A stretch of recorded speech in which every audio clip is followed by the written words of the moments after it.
ওগো আল্লাহ, ওগো মালিক, তুমি ছাড়া তো আমাদের আর কেউ নাই, তুমি ছাড়া তো আমার আর কেউ নাই। আল্লাহ গো, তুমি যদি মাফ না করো কে আমাকে মাফ করবে? তুমি যদি মাফ না করো কে আমাকে মাফ করবে? তুমি যদি আমাকে মাফ করো তাহলে তোমার কোনো দিকে কমবে না, তুমি যদি আমাকে মাফ না করো তোমার কোনো দিকে বাড়বে না। আল্লাহ গো, তুমি আমাকে মাফ করে দাও। সারাটা জীবন অন্যায় কাজ করেছি, সারাটা জীবন নাফরমানি করেছি, আমার কাছে কালেমার দাওয়াত কম আসে নাই, আমার কাছে কালেমার দাওয়াত কম আসে নাই, আমাকে লোকেরা কম বোঝায় নাই। ওগো আল্লাহ, তুমি আমাকে মাফ করে দাও। মাফ না করলে কোথায় যাব, কার কাছে যাব? বাবা যখন মারে তখন মার কাছে আশ্রয় নেওয়া যায়, মা যখন প্রহার করে তখন বাবার কাছে আশ্রয় নেওয়া যায়, বাবা মা যখন প্রহার করে তখন দুনিয়ার কারো না কারো কাছে আশ্রয় নেওয়া যায়। ওগো আল্লাহ,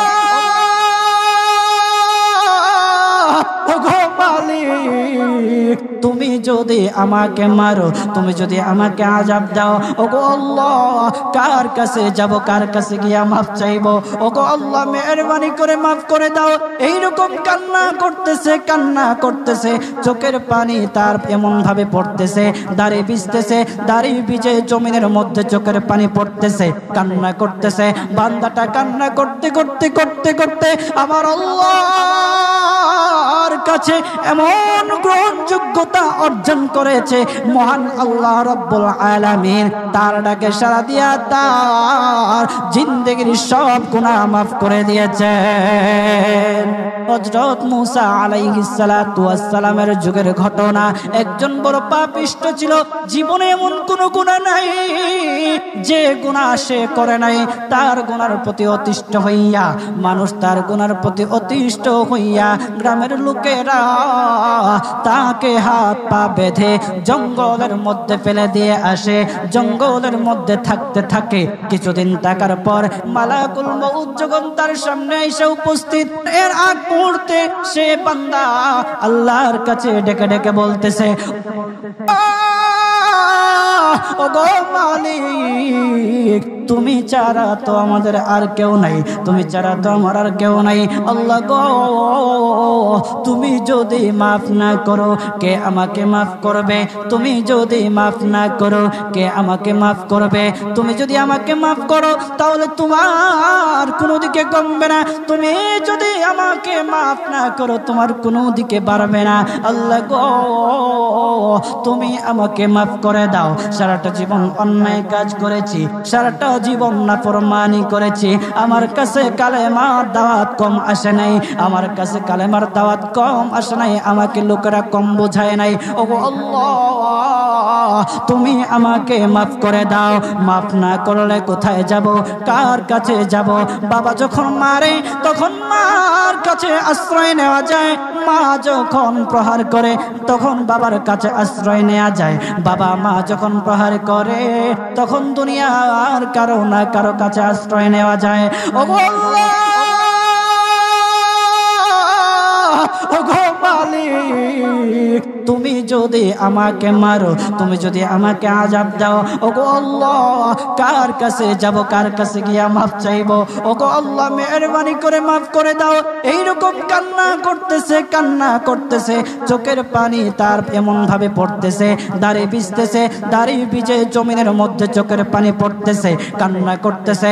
বান্দাটা কান্না করতে করতে করতে করতে আমার আল্লাহর কাছে এমন গ্রহণযোগ্যতা অর্জন করেছে, মহান আল্লাহ রাব্বুল আলামিন তার ডাকে সাড়া দিয়া তার জিন্দেগির সব গুনাহ মাফ করে দিয়েছেন।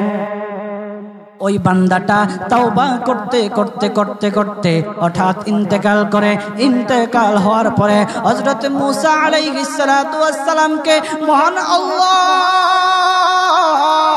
বলে দিতেছে পয়গম্বর মূসা, ও দুস্থ দেখো অমুক জঙ্গলে আমার একটা পাগলা আশেক, আমার পাগলা একটা আশেক মারা গেছে, ওই আশেকটার জানাজা তুমি পড়াও, দাফন কাফনের ব্যবস্থা করো।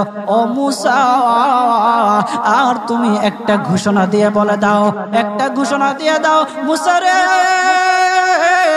ও মূসা তুমি ঘোষণা দিয়ে বলে দাও যে আমার এই বান্দার জানাজার নামাজ অংশগ্রহণ করবে, মহান আল্লাহ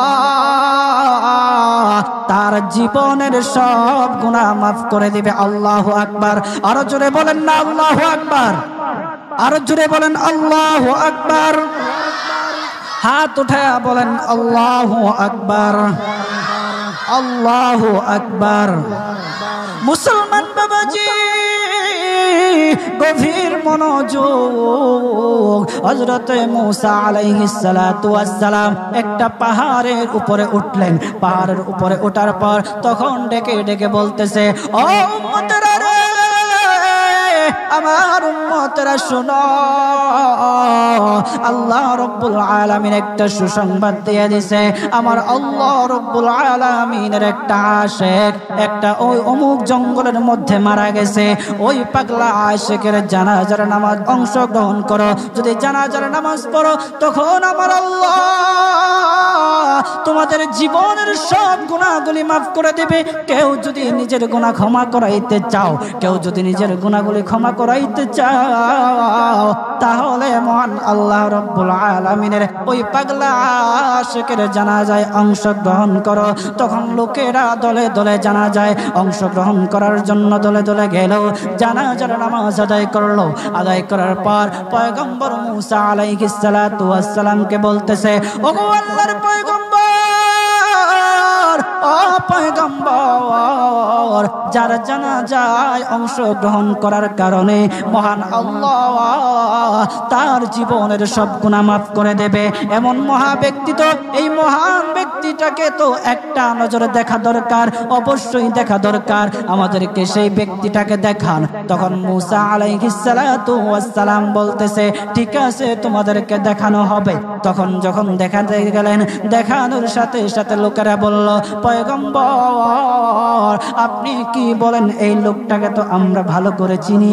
ওই লোকটা বড় পাপিষ্ঠ ছিল, বড় অন্যায়কারী ছিল, বড় জুলুমকারী ছিল। ওগো পয়গম্বর, সমাজে এমন কোনো গুনাহ নাই যে সে করে নাই। সমাজে সব গুনাহ করেছে, সমস্ত গুনার সাথে সে জড়িত ছিল। সে জড়িত ছিল, তার গুনার কারণে আমরা অতিষ্ঠ হইয়া তার হাত পা বেঁধে আমরা তাকে জঙ্গলের মধ্যে ফেলে দিয়ে আসি। এই পাপিষ্ঠ বান্দা আল্লাহ তাআলার বড় আশিক হতে পারে কিভাবে? আল্লাহ তাআলার পেয়ারা হতে পারে কিভাবে? পয়গম্বর মূসা আলাইহিস সালাতু ওয়াস সালাম আল্লাহর কাছে ডেকে ডেকে বললেন, আল্লাহ লোকেরা কি বলতেছে আর তুমি কি বলো? ওগো আল্লাহ, এর সমাধান কি? এর সমাধান কি? সমাধানটা তো তুমি দিয়ে দাও। আল্লাহ রব্বুল আলামিন পয়গম্বর মূসা আলাইহিস সালাতু ওয়াস সালামকে সমাধান দিয়েছে।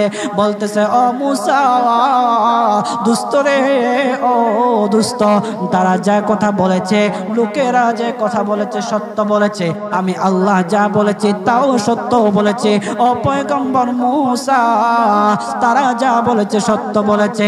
ওই বান্দা বড় পাপিষ্ঠ ছিল, ওই বান্দা বড় অন্যায়কারী ছিল, কিন্তু শেষ বয়সে আইসা তার হাত পা যখন বেঁধে যখন লোকেরা জঙ্গলের মধ্যে ফেলে দিয়ে আসলো, তখন সে আমার কাছে এমন ভাবে কান্নাকাটি করা শুরু করে দিয়েছে, এমন ভাবে তওবা করা শুরু করে দিয়েছে। আমি আল্লাহ তাআলার এত দয়া, আমি আল্লাহ তার ডাকে সাড়া না দিয়ে পারলাম না, তার ডাকে সাড়া দিয়ে দিলাম। ও মূসা, সে তাওবা করার সময় যদি সবার জন্য সে তাওবা করত, যতজন লোকরা বেঁচে আছে, যতজন উম্মতেরা আছে, যতজন লোকেরা আছে, সমস্ত লোকদের জন্য যদি সে আমার কাছে তাওবা করত, আমি আল্লাহ তার তাওবা মুহূর্তের মধ্যে কবুল করে সমস্ত বান্দাদেরকে মাফ করে দিতাম। সুবহানাল্লাহ, জুড়ে বলেন লিল্লাহি তাকবীর, নারে তাকবীর। কত দয়ার আল্লাহ!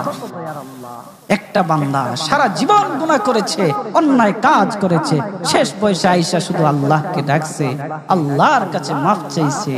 আমার আল্লাহ রব্বুল আলামিন তার পিছন দিকে আর তাকায় নাই, আমার আল্লাহ রব্বুল আলামিন তাকে মাফ করে দিয়েছে। সুবহানাল্লাহ। এখন যদি আপনারা মনে করেন এখন তো ইয়ং আছি, কয়দিন পরে তাওবা টাওবা করে ভালো হয়ে যাবেন, এই সুযোগ আপনি নাও পাইতে পারেন। বাজা, যাদেরকে বলা হয় যে কিছু লোক আছে আমাদের সমাজে, যদি ওদেরকে বলা হয় যে ভাই দাড়িটা একটু রাখেন না, নামাজটা একটু পড়েন না, একটু বয়স হোক, পোলা মায়া বড় হোক, দাড়ি রাইখা দিন, আছে না এরকম? আপনি কি বিশ্বাস করেন আপনার পোলা মায়া বড় হইব? সেই সুযোগ আপনি পাবেন? কতটুকু গ্যারান্টি আছে বলেন? বাবার আগে ছেলে চলে যায়, ছেলের আগে বাবা চলে যায়, আবার নাতির আগে দাদাও চলে যায়, আর দাদার আগে নাতিও চলে যায়। ও বাজার, সময় নেই, সময় নেই। গভীর মন দিয়ে একটু চিন্তা করেন, চোখটা বন্ধ করেন। মাঝে মধ্যে আমার এমন উপলব্ধি হয়, চোখটা যখন বন্ধ করে দেই, বন্ধ করে দিয়ে যখন চিন্তায় লাগে, তখন মনে মনে ভাবি, হায় রে, এত কিছু কার জন্য করতেছি? এই মুহূর্তে যদি মালাকুল মউত আমার সামনে আইসা যায়, আমাকে নিয়ে যায়, আমি তো সাদা কাফনের প্যাকেট পেয়ে যাব। তো এই সম্পদ নেয়ার জন্য, আমার জিনিসপত্র নেয়ার জন্য আমার আত্মীয় স্বজনরা খাড়াখাড়ি করে দেবে। আমি কার জন্য কি করতেছি? অন্তরটা তখন ফেটে যাওয়ার মতো। আমরা কি করতেছি? কার জন্য করতেছি?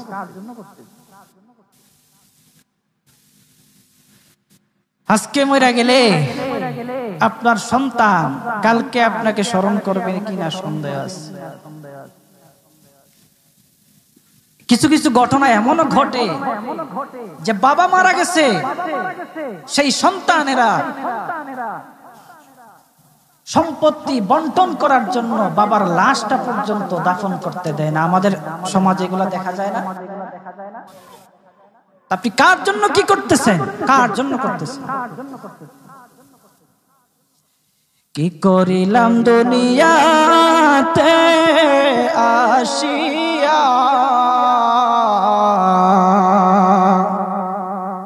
দেখো রে মন চিন্তা করে বসিয়া। বসে বসে চিন্তা করে কি করলাম দুনিয়াতে, কি করলাম? ও বাজান, এই জন্য আল্লাহ রব্বুল আলামিনের কাছে মাফ চান, তাওবা করেন। আল্লাহ রব্বুল আলামিন আপনার ডাকে সাড়া দিবে, আপনার তাওবা আল্লাহ রব্বুল আলামিন কবুল করবে। বান্দা যত গুনাহ করুক না কেন, সব সময় আল্লাহ তাআলার রহমত তার পাশে আছে। এই জন্য বাজান, আমরা যারা আছি, আমরা আল্লাহর কাছে তাওবা করব তো ইনশাআল্লাহ। কথা বলেন না ইনশাআল্লাহ? বলেন, কিপটামি করেন কি লেগে? জোরে বলেন ইনশাআল্লাহ।